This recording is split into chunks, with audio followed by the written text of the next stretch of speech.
Tuhan bersamamu. Inilah Injil Yesus Kristus menurut Markus.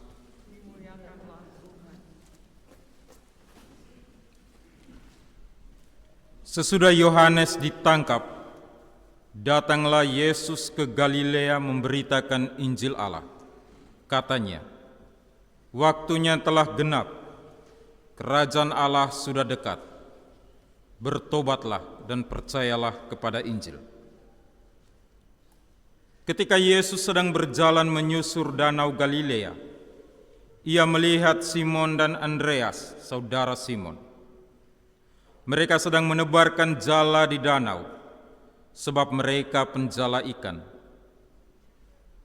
Yesus berkata kepada mereka, "Mari, ikutlah aku, dan kamu akan kujadikan penjala manusia." Lalu mereka pun segera meninggalkan jalannya dan mengikuti Dia. Dan setelah Yesus meneruskan perjalanannya sedikit lagi, dilihatnya Yakobus, anak Zebedeus, dan Yohanes saudaranya. Mereka sedang membereskan jala di dalam perahu. Yesus segera memanggil mereka, dan mereka meninggalkan ayahnya Zebedeus di dalam perahu bersama orang-orang upahannya, lalu mengikuti Dia.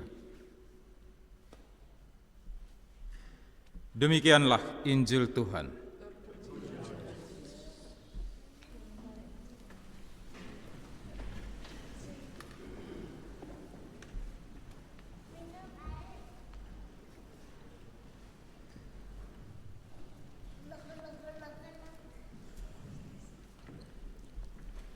Bapak, Ibu, Saudari, saudara yang terkasih dalam Tuhan kita Yesus Kristus.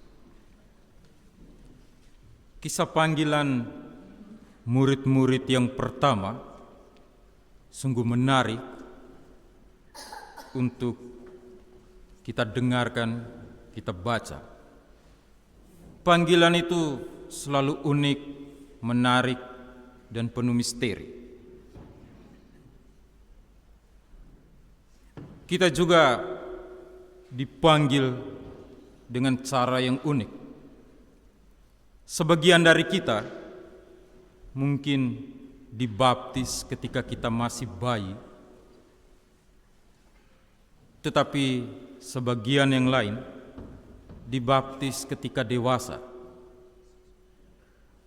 Kita tidak pernah membayangkan bahwa kita bisa dibaptis menjadi seorang Kristen. Kita juga sulit untuk memberikan jawaban yang pasti. Mengapa kita mau dibaptis? Mengapa kita mau mengikuti Yesus? Yesus panggil Petrus dan kawan-kawannya bukan karena mereka hebat. Mereka bukan datang dari kalangan berpendidikan. Mereka bukan orang-orang yang punya jabatan. Petrus dan kawan-kawan hanya orang-orang kampung yang sederhana, nelayan sederhana, yang hanya mengerti bagaimana caranya menangkap ikan. Mereka hanya mengerti bagaimana caranya menaklukkan laut. Mengapa mereka yang dipanggil?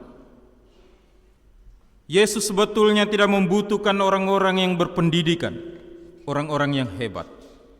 Yang paling Yesus butuhkan adalah orang yang setia.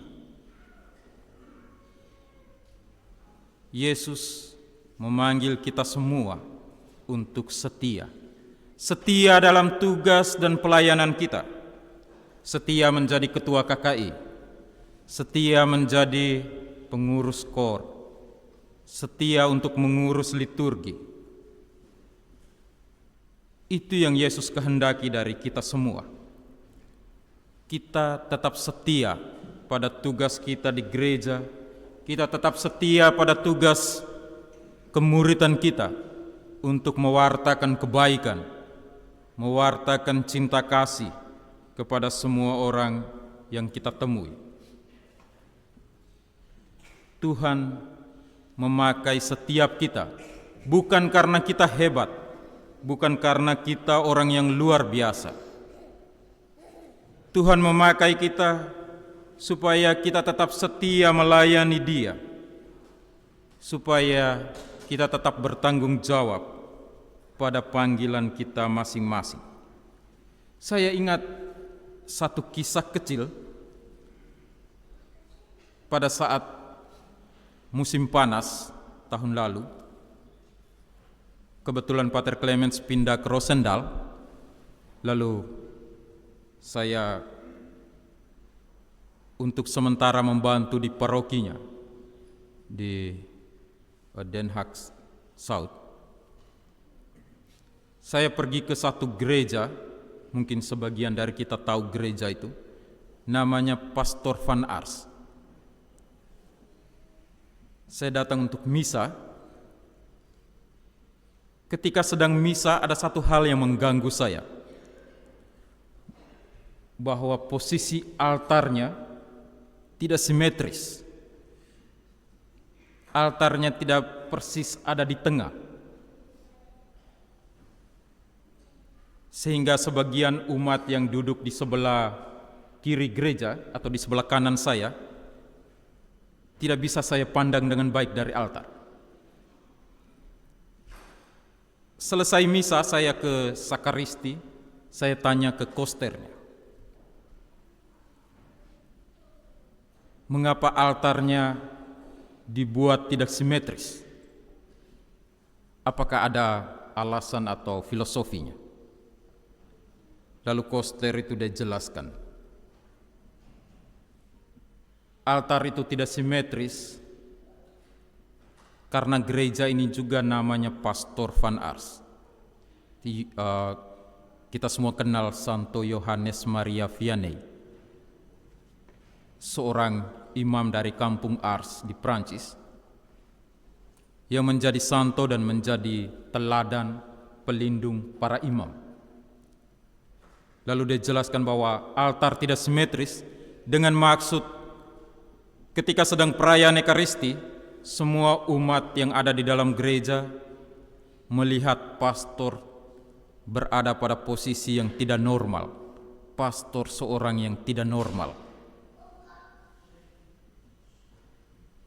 Karena seorang imam memilih jalan hidup yang tidak normal hanya karena mengikuti Yesus. Tetapi di saat yang bersamaan, imam juga melihat imam pada posisi yang tidak normal, karena kita semua mau mengikuti Yesus dan memilih jalan hidup yang penuh dengan salib, jalan hidup yang penuh dengan pengorbanan. Bapak, Ibu, Saudari-saudara yang terkasih, dunia dan orang-orang yang ada di sekitar kita seringkali merasa aneh, menganggap kita aneh karena masih setia untuk mengikuti Yesus di jalan panggilan ini. Saya yakin kita semua pasti mengalami hal ini ketika hidup di Belanda. Pasti banyak orang merasa aneh bahwa kita masih setia pergi ke gereja, masih setia menjadi pengikut-pengikut Kristus. Mengikuti Yesus seringkali dianggap aneh oleh dunia dan orang-orang yang ada di sekitar kita. Apalagi Yesus pernah bersabda, anak manusia tidak memiliki tempat untuk meletakkan kepalanya. Petrus dan kawan-kawannya tidak punya harta. Lalu mengapa mereka mau mengikuti Yesus? Yesus tidak memberi mereka harta. Yesus tidak menjamin kehidupan mereka. Tetapi Petrus dan kawan-kawannya tidak pernah berkekurangan. Kita semua tidak pernah berkekurangan karena mengikuti Yesus. Kita percaya bahwa kita selalu dan akan senantiasa mendapatkan berkat dalam hidup kita. Ketika saat ini dunia dan tawarannya yang begitu menggiurkan, tetapi kita tetap mau mengikuti Yesus. Kita tetap mau setia pada panggilan hidup kita. Kita meninggalkan segala sesuatu dan mengikuti Yesus.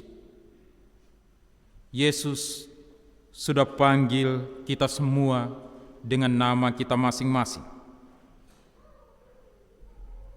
Karena itu, kita patut bersyukur bahwa melalui panggilan itu kita semua diberkati.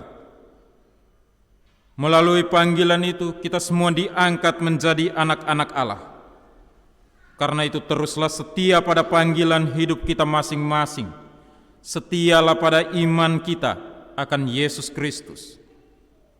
Jadilah penjala manusia. Jadilah pembawa berkat, pembawa sukacita, kedamaian untuk semua orang. Tuhan memberkati. Amin.